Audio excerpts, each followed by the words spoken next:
नमस्कार साथियों, उज्जवल क्लासेस में आप सभी का स्वागत, हार्दिक अभिनंदन है।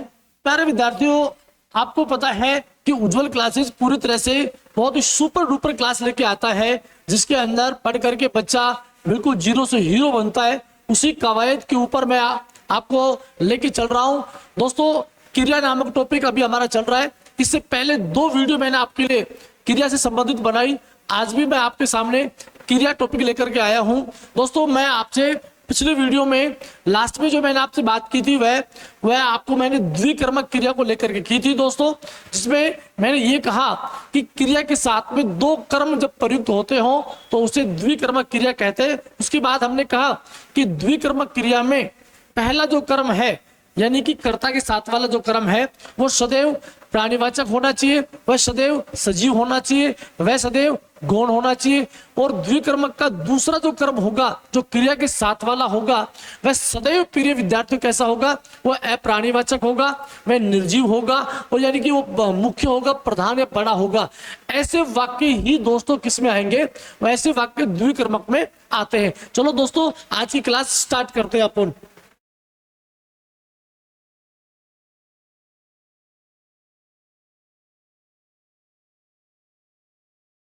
जोड़ता हूं मैं आपको इससे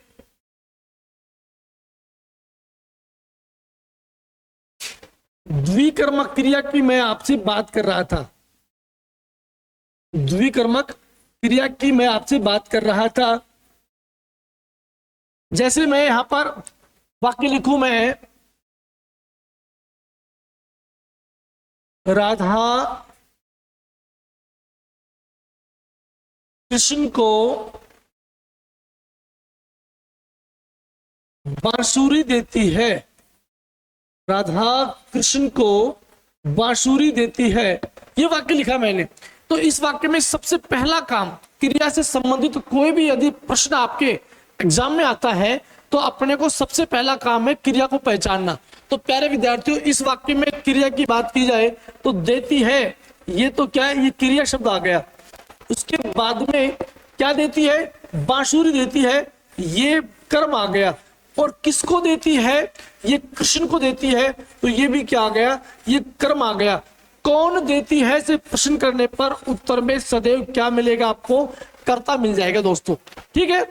उसके बाद में अब बात आती है कि कर्ता के साथ वाला जो कर्म है वह सजीव है या निर्जीव है। तो कृष्ण सजीव में आता है, यानी कि ये सजीव कर्म आ गया। सजीव कर्म को मैं बार बार कह रहा हूं, दूसरे शब्दों की बात की जाए तो इसे हम प्राणीवाचक भी कहते हैं। और प्राणीवाचक के साथ में जो कृष्ण जो कर्म आया है, ये कर्म कौन सा है, ये गौण कर्म रखा जाता है। क्या रखा जाएगा दोस्तों, ये गौण कर्म रखा जाएगा। उसके बाद में क्रिया के साथ वाला जो कर्म है बांसुरी, ये बांसुरी किस में आता है, ये निर्जीव कर्म में आता है। निर्जीव को दूसरे शब्दों में हम चाहें तो उसको हम अप्राणीवाचक भी कह सकते हैं। और अप्राणीवाचक है ये, तो मुख्य रूप से बात की जाए आपसे तो ये कौन सा कर्म हो जाएगा, ये मुख्य या क्या हो जाएगा, ये प्रधान या बड़ा कर्म ये हो जाएगा। तो प्यारे विद्यार्थियों, इस तरह के अगर वाक्य आपके पास में आते हैं तो ऐसे वाक्यों को अपने को द्विकर्मक में रखना है। इससे पहले वाले वीडियो में पूरी तरह से मैंने आपको परिभाषा सहित एक एक वाक्य, एक एक शब्द को लेकर के मैंने चर्चा की है। द्विकर्मक का एक विशेष नियम दोस्तों मैं आपको लिखा रहा हूं, तो उस विशेष नियम पे चर्चा रखेंगे। आप देखो, द्विकर्मक का विशेष नियम, द्विकर्मक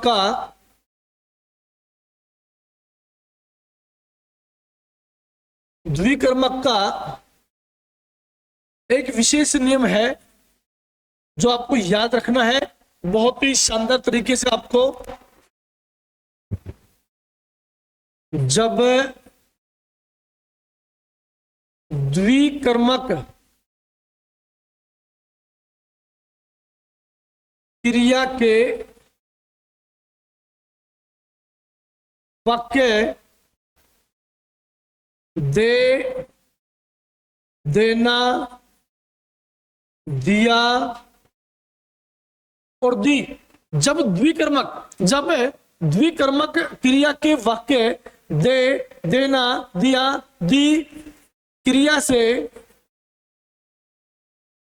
क्रिया से समाप्त होते हो, क्रिया से समाप्त होते हो और और वाक्य में और वाक्य में दान की भावना हो, वाक्य में दान की भावना हो, दान की भावना हो, तो वहां एक कर्म क्रिया,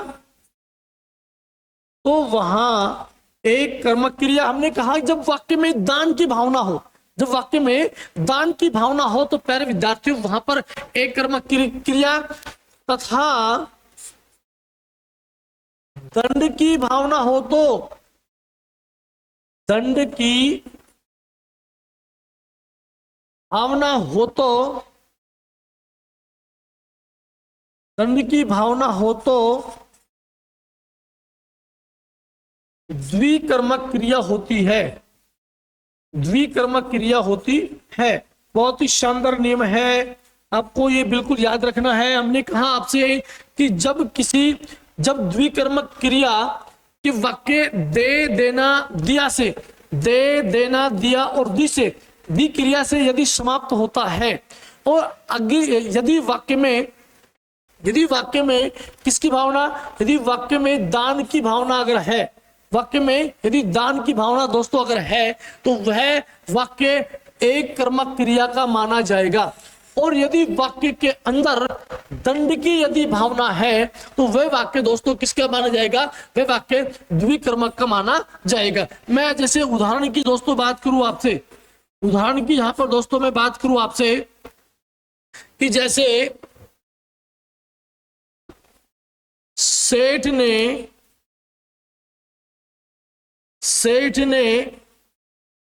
ब्राह्मण को गाय दी, मानो ये वाक्य आया, सेठ ने ब्राह्मण को गाय दी। वाक्य में दो क्रिया आ गई, आपको पता है, वाक्य में दो क्रिया आपको पता है, बद्धी क्रिया आ गया, क्या दे दी, गाय दी, किसको दी, ब्राह्मण को दी साहब, बिल्कुल, और कौन दी, सेठ ने दे दी दोस्तों। अब यहाँ पर सेठ के साथ जो करता है उसके साथ ब्राह्मण सजीव प्राणीवाचक हो गया, देना क्रिया के साथ में गाय है, अब ये दोस्तों क्या हो गया, ये भी देख लो, आपको पता है कि सजीव प्राणीवाचक हो गया। लेकिन भावना किसकी है, लेकिन भावना किसकी है, भावना दान की है दोस्तों। भले कर्म किसी वाक्य में दो हो, भले किसी भी वाक्य में कर्म दो हो और दोनों भले सजीव आ जाए दोस्तों, उस समय अपने को क्रिया का प्रकार यदि पूछता है तो कौन सा बताना आपको, ये एक कर्म क्रिया आपको बतानी है। कौन सा बतानी है दोस्तों, आपको एक कर्म क्रिया बतानी है। और यदि वाक्य के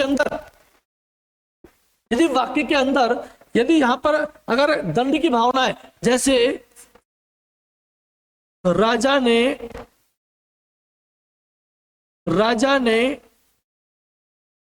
अपराधी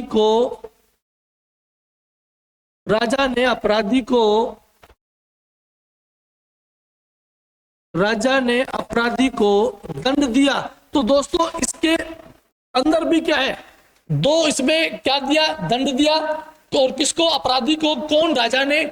एक क्रम दोस्तों ये आ गया, एक क्रम यहाँ पर ये आ गया, पहला क्रम सजीव है, बिल्कुल दंड क्रिया है, दंड जो है वो क्या है, निर्जीव में आ गया, क्या आ गया, निर्जीव में आ गया, तो बिल्कुल ये वाक्य दोस्तों किस में रहेगा, ये द्विकर्मक का रहेगा, किस में रहेगा, ये द्विकर्मक का वाक्य माना जाएगा। तो प्यारे विद्यार्थियों, हमने आपको कर्म के आधार पर क्रिया को दो भागों में बांटा, एक तो एक कर्मक, दूसरा हमने द्विकर्मक में बांटा दोस्तों, ठीक है। हमने कहा कि एक कर्मक क्रिया में केवल एक क्रिया के साथ में एक कर्म होना चाहिए, द्विकर्मक क्रिया में क्रिया के साथ में दो कर्म आना चाहिए दोस्तों, ठीक है। तो द्विकर्मक क्रिया है ये पूरी तरह से समाप्त हो गई, आप इसका स्क्रीनशॉट लेंगे आप।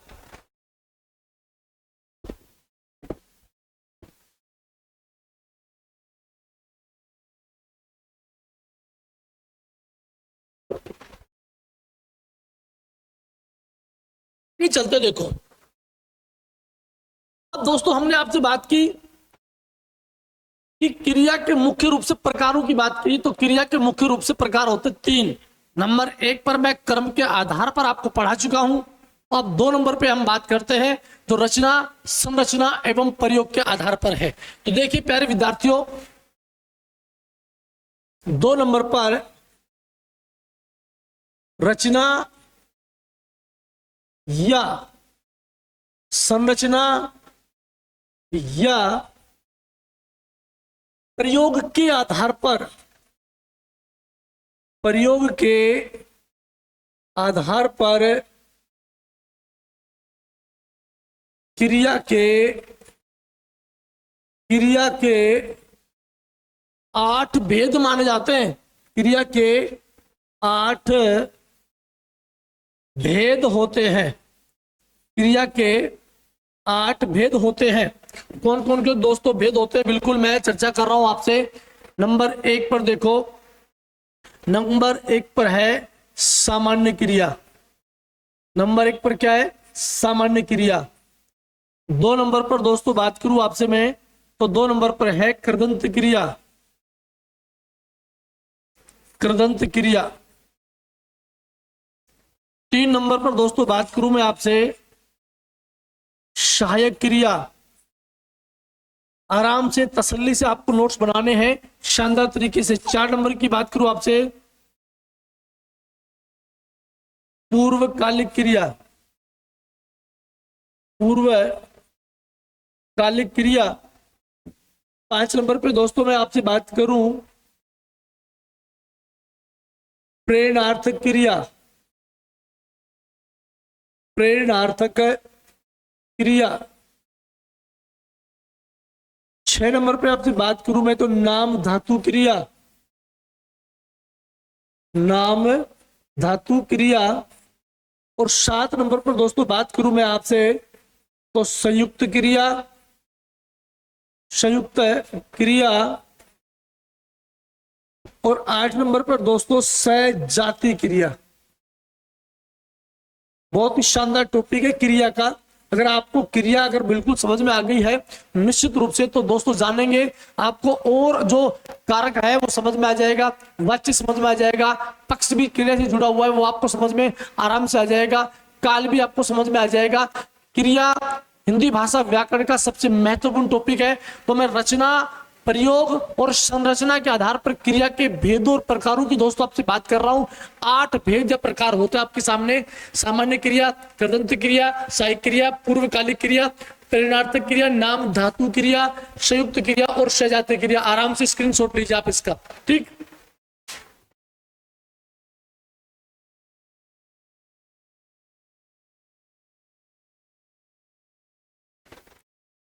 आराम से दोस्तों ले लिया होगा आपने।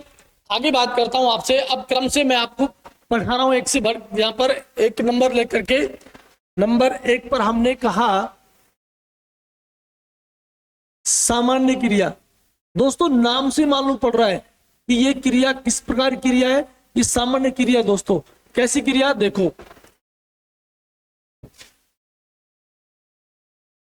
जब किसी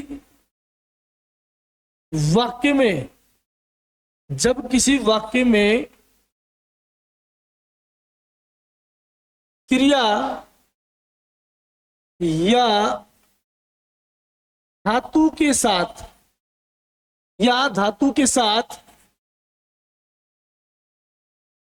कोई भी प्रत्यय,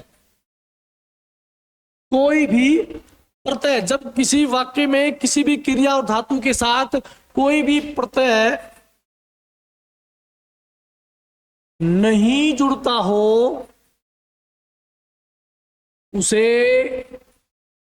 सामान्य क्रिया कहते हैं। उसे सामान्य क्रिया कहते हैं। प्यारे विद्यार्थियों, हमने कहा कि जब किसी वाक्य में धातु के साथ में या क्रिया के साथ में कोई भी किसी भी प्रकार का प्रत्यय जब नहीं जुड़ता है तो दोस्तों उसे क्या बोलेंगे? उसे सामान्य क्रिया बोलेंगे। जैसे इसके जो उदाहरण है, नंबर 1 जैसे सीमा आई। सीमा आई तो क्रिया शब्द क्या है? आना है, आई है, मतलब क्या है, आना है। तो यहाँ पर किसी प्रकार का कोई प्रत्यय यहाँ पर नहीं जुड़ रहा है। और दूसरा, क्रिया सामान्यतः रूप से, क्रिया है वो सामान्यतः रूप से क्या हो रही है, समाप्त हो रही है, खत्म हो रही है, पूर्ण हो रही है। दोस्तों यहाँ पर राजू गया, राजू गया, तो यहां पर ये राजू जो गया है ये सिंपल क्रिया है और केवल जो क्रिया सामान्य तौर पर समाप्त हो गई है। दूसरी बात, किसी प्रकार का कोई भी इसके अंदर प्रत्यय नहीं जुड़ रहा है। 3 नंबर पर जैसे बालक, बालक हंसा, तो ये दोस्तों क्रिया है, ये मूलतः सामान्य क्रिया है, इसको मूल क्रिया भी आप कह सकते हैं, हम इसको मूल क्रिया भी दोस्तों इनको कह सकते हैं। तो आप फटाफट इसको उतारेंगे आप।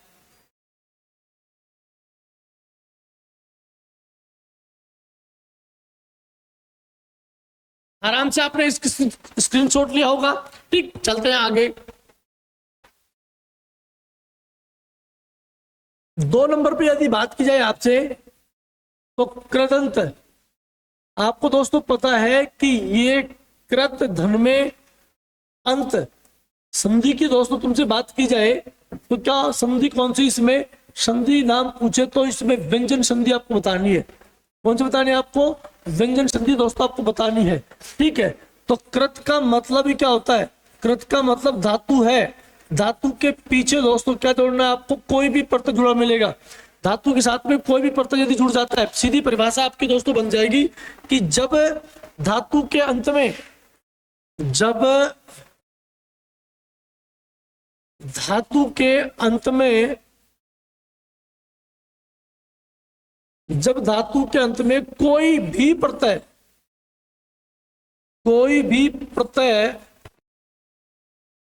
जुड़ जाता हो, कोई भी प्रत्यय जुड़ जाता हो, उसे उसे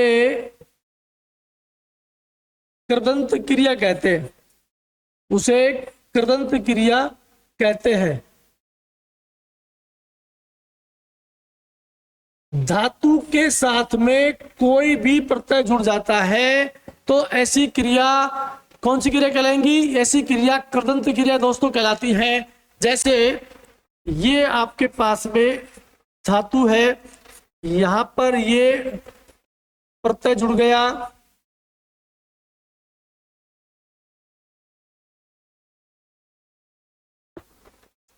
अब यहां पर प्यारे विद्यार्थियों प्रत्यय आपको ना जोड़ना है, यहाँ पर ता प्रत्यय जोड़ना है, यहाँ पर आपको कर प्रत्यय का प्रयोग करना है। ठीक है दोस्तों, देखो यदि मान लो मैं यहाँ पर चल धातु है, चल में ना जोड़ने से बनने वाला शब्द क्या बनेगा, चलना बन जाएगा। अगर उसमें ता प्रत्यय जोड़ेंगे क्या बनेगा, चलता बन जाएगा। कर जोड़ा तो क्या बन जाएगा, चलकर बन जाएगा। हमने कहा कि धातु के साथ में कोई भी प्रत्यय जुड़ जाता है, तो कोई भी प्रत्यय जुड़ गया तो यहाँ पर ना ता कर 3 प्रत्यय जुड़ गए और यहाँ बनने वाले जो शब्द बनते गए वो सारे कृदंत क्रिया के उदाहरण हो जाएंगे। ठीक उसी प्रकार से यदि यहाँ पर मैं ये पढ़ शब्द है, धातु है, तो उसमें पढ़ के पीछे ना जोड़ने से पढ़ना बनेगा, पढ़ के पीछे ता जोड़ने से पढ़ता बन जाएगा और पढ़ के पीछे कर जोड़ने से पढ़कर बन जाएगा। तो ऐसे यहाँ पर बिल्कुल गौर करने वाली बात है कि कोई भी धातु के पीछे प्रत्यय जोड़ देने से केवल कृदंत क्रिया है, उसी का निर्माण यहाँ पर होता है। ये खेल धातु है और यहाँ पर खेल में ना प्रत्यय जोड़ने से ये खेलना बन जाता है। ठीक यहाँ पर यदि ता में जोड़ू तो क्या बन जाएगा, खेलता बन जाएगा। और यदि यहाँ पर खेल के पीछे यदि कर प्रत्यय जोड़ दूं तो क्या बन जाएगा, खेलकर दोस्तों यहाँ पर बन जाएगा। ठीक है, तो कृदंत क्रिया आपको इस तरह से समझनी और पढ़नी है। स्क्रीनशॉट लीजिए आप इसका।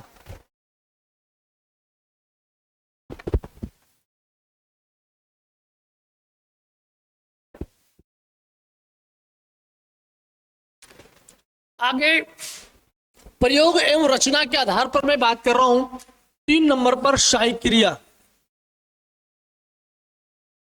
बिल्कुल आसान शब्दों में मैं आपको पढ़ा रहा हूं, ऐसी किसी प्रकार की कोई जल्दबाजी नहीं है, सबको शानदार तरीके से समझ में आ रहा होगा। बिल्कुल जीरो से हीरो आपका कॉन्सेप्ट बिल्कुल मैं क्लियर कर रहा हूं। इतने आसान शब्दों में शायद आपने किसी से हिंदी पढ़ी हो, ठीक है। आप बिल्कुल अपने आप का मूल्यांकन करते जाएंगे, एनालिसिस करेंगे आप अपना खुद का। देखिए सहायक क्रिया का मतलब है कि ऐसी क्रिया, मूल क्रिया की सहायता करने वाला जो भी पद आएगा, मूल क्रिया की सहायता करने वाला जो भी पद आता है हम उसे सहायक क्रिया बोलेंगे। परिभाषा के रूप में बात करूं मैं तुमसे, मूल क्रिया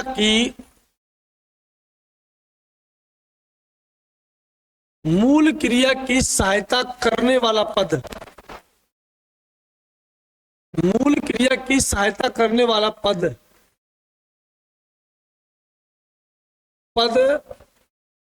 सहायक क्रिया कहलाता है।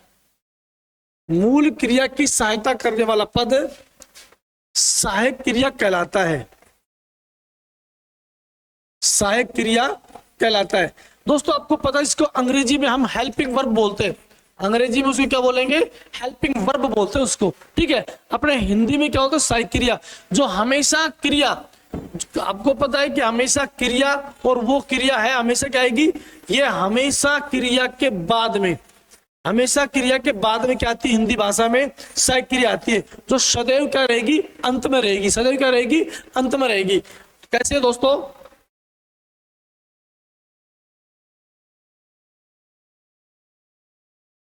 जैसे उदाहरणों की बात करूं मैं तुमसे यहां पर, जैसे राम आम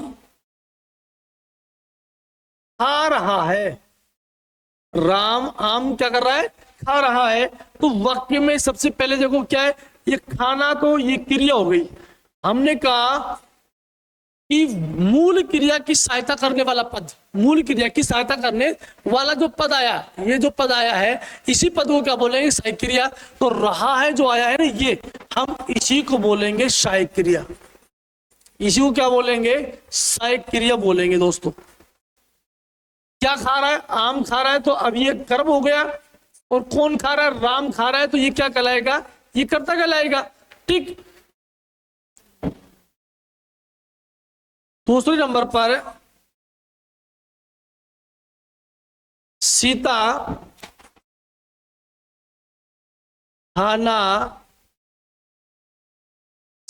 खाना खाती है, ये वाक्य आया। वाक्य में सहायक क्रिया कौन सी है, इन मूल क्रिया के बाद में जो भी शेष पद बच जाता है उस शेष पद को ही हम सहायक क्रिया बोलेंगे। तो वाक्य में खाती जो शब्द आया है ये क्या है, ये क्रिया का बोध कराएगा। इसकी सहायता करने वाला शब्द है आया गया, तो ये जो है शब्द यहां पर आया है ना, इसी को क्या बोलेंगे, सहायक क्रिया इसको बोलेंगे। क्या खाती है, खाना खाती है, तो ये कर्म हो जाएगा। कौन खाती है, सीता खाती है, तो ये क्या हो जाएगा, ये कर्ता हो जाएगा। तो मूल क्रिया की सहायता करने वाला पद जो भी आता है उसे क्या बोलेंगे, हम सहायक क्रिया बोलेंगे। यदि मैं वाक्य में लिखूं, जैसे आपसे मैं एक सवाल पूछ रहा हूं यहां पर कि राम ने रावण को मारा, राम ने रावण को मारा, तो वाक्य में सहायक क्रिया कौन सी है बताओ, वाक्य में सहायक क्रिया कौन सी होगी। इस वाक्य में कोई भी सहायक क्रिया नहीं है, केवल यहां पर ये क्रिया शब्द आ गया, केवल यहाँ पे क्या है, क्रिया शब्द आ गया। तो क्रिया के बाद में कोई शेष पद बचा ही नहीं यहाँ पर। तो इस तरह के वाक्य यदि आपसे पूछे जाए तो इसमें कोई भी सहायक क्रिया नहीं है। सहायक क्रिया तो मूल क्रिया की सहायता करने वाला जो पद होगा हम उसे दोस्तों क्या बोलेंगे, सहायक क्रिया बोलेंगे। अगला एग्जाम्पल देखिए, जैसे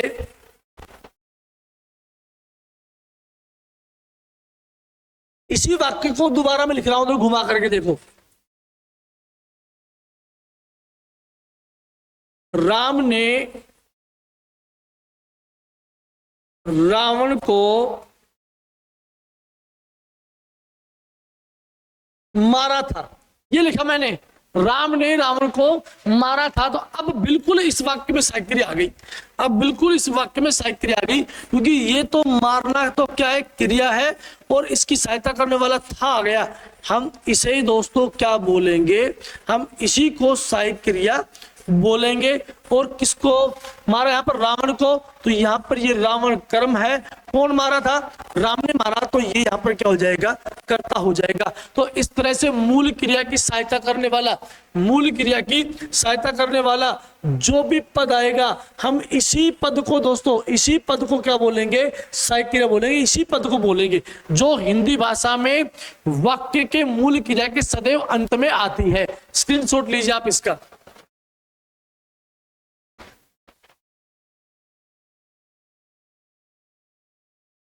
ठीक है, चलते हैं अगले भेद और प्रकारों में।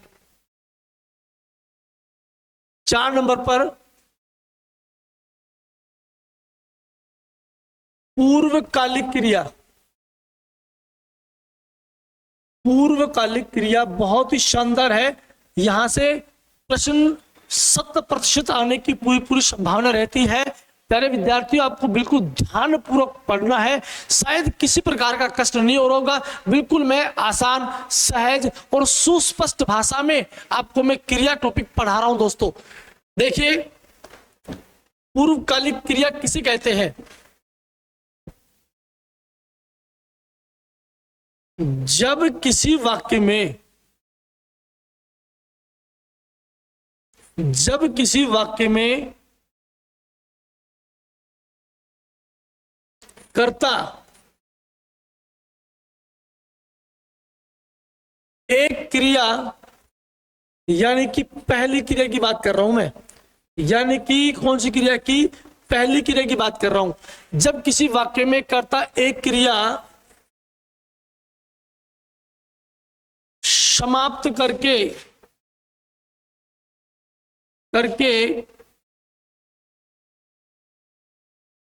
दूसरी क्रिया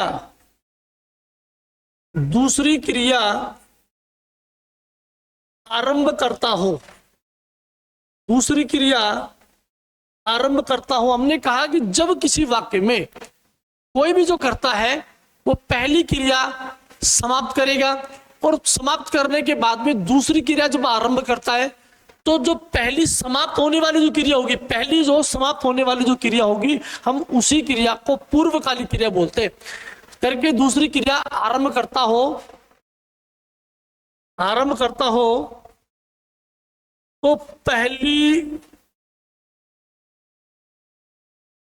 पहली समाप्त होने वाली क्रिया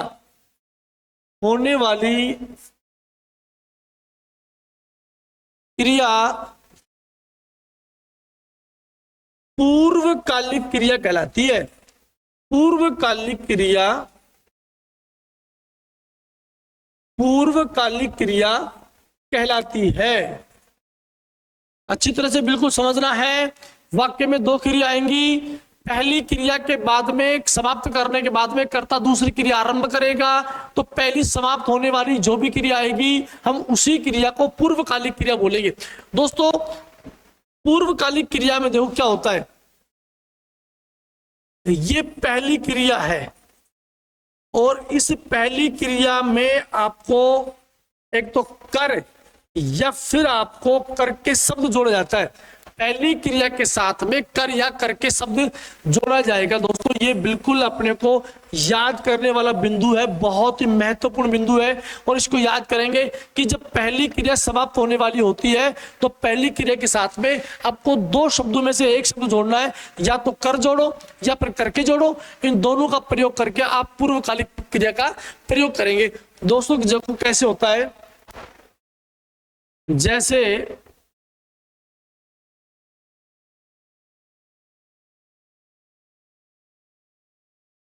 वह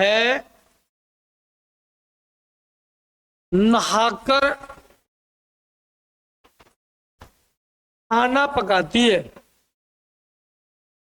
वह नहाकर खाना पकाती है।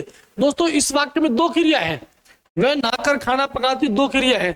नंबर एक, पहला तो क्या है? नहाना क्रिया। दूसरा क्या है? पकाती है। ठीक है। अब वह नहाकर खाना पकाती है, तो पहली क्रिया के साथ में ये देखो, पहली क्रिया के साथ में ये देखो कर जुड़ा हुआ है, क्या जुड़ा हुआ है, कर जुड़ा हुआ है। तो ये नहाकर जो क्रिया जो आई है इसमें कर्ता कौन, वह। इस कर्ता ने पहली क्रिया समाप्त की नहाने वाली, उसके बाद दूसरी क्रिया आरंभ कर दी, खाना पकाती है। ठीक है, तो खाना पकाती है तो पहली समाप्त होने वाली क्रिया नहाकर है। हम इसी क्रिया को क्या करेंगे, हम इसी क्रिया को पूर्वकालिक क्रिया कहते हैं। इसी क्रिया को दोस्तों क्या बोलेंगे, पूर्वकालिक क्रिया इसको बोलेंगे। ठीक है, आराम से देखो, फटाफट स्क्रीनशॉट लीजिए आप इसका।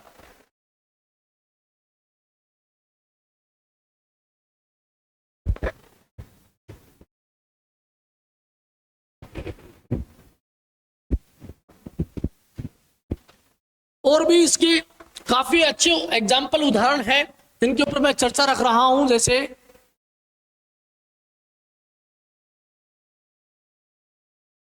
रमा पहले हाथ मुंह है, रमा पहले हाथ मुंह है धोकर आओ। ये वाक्य लिखा मैंने कि रमा पहले हाथ मुंह धोकर आओ। तो हाथ मुंह धोकर आओ तो पहले ने रमा ने एक कार्य का समापन किया है, हाथ मुंह धोकर धोने वाली इस क्रिया को समाप्त किया, दूसरी क्रिया आरंभ यहां से कर दी। तो यही क्रिया जो है हम इसी क्रिया को क्या बोलेंगे, इसी क्रिया को पूर्वकालिक क्रिया बोलेंगे, केवल इस क्रिया को। ठीक है, क्योंकि ये पहली क्रिया समाप्त हुई है, ये पहली क्रिया क्या होगी दोस्तों, समाप्त हुई है। और भी अच्छे इसके एग्जाम्पल है, जैसे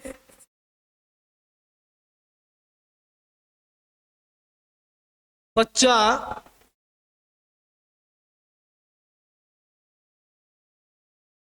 गर्म दूध पी करके सो गया।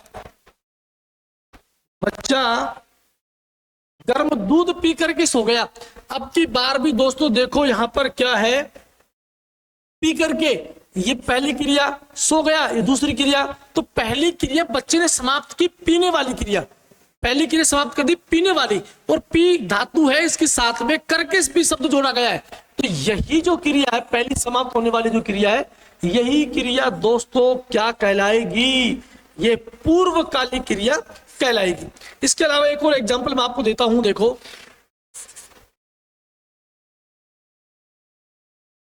सभी बच्चे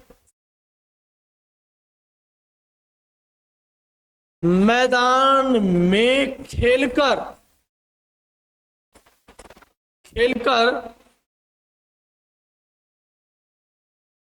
अपने घर गए। सभी बच्चे मैदान में खेलकर अपने घर गए। तो इस वाक्य के अंदर भी दो क्रिया, पहली क्रिया समाप्त होने वाली कौन सी है, खेलकर वाली समाप्त होने वाली क्रिया है, और उसके बाद में गए ये दूसरी क्रिया है, धातु के साथ में कर शब्द जुड़ा हुआ है। तो इसी क्रिया को क्या बोलेंगे, पूर्वकालिक क्रिया इसको बोलेंगे। दोस्तों आराम से आपको समझ में आया पूर्वकालिक क्रिया, बिल्कुल स्क्रीनशॉट लीजिए आप इसका।